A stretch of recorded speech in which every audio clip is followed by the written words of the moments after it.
If you want to add a comment box in SurveyMonkey, this quick tutorial will walk you through the process step by step so you can build your survey faster and create a better experience for respondents. Comment boxes are really useful when you want people to leave detailed feedback in their own words instead of just selecting from preset options. If this video helps, please go ahead and hit the like button and subscribe for more simple software tutorials like this. Alright, let's jump in. First, open your browser and go to SurveyMonkey.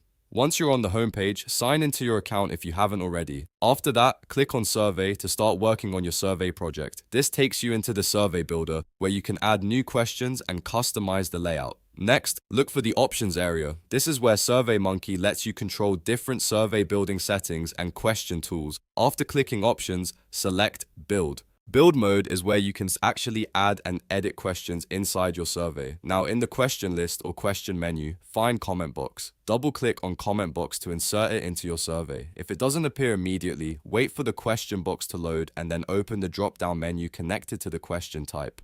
From there, choose comment and box from the available options. Once the comment box question appears, you can type in your question or prompt. For example, you might ask respondents to share additional feedback, explain their answer, or leave any comments they want to include. Then review the question to make sure it looks correct and matches the rest of your survey. After that, save your changes so the comment box is added properly. That's really all there is to it.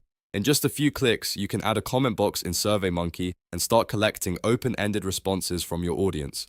This is a great way to gather more detailed insights, better understand customer opinions, and make your surveys feel more flexible and professional. If this tutorial helped you out, make sure to like the video, subscribe to the channel, and turn on notifications so you don't miss the next walkthrough. Thanks for watching, and I'll see you in the next one.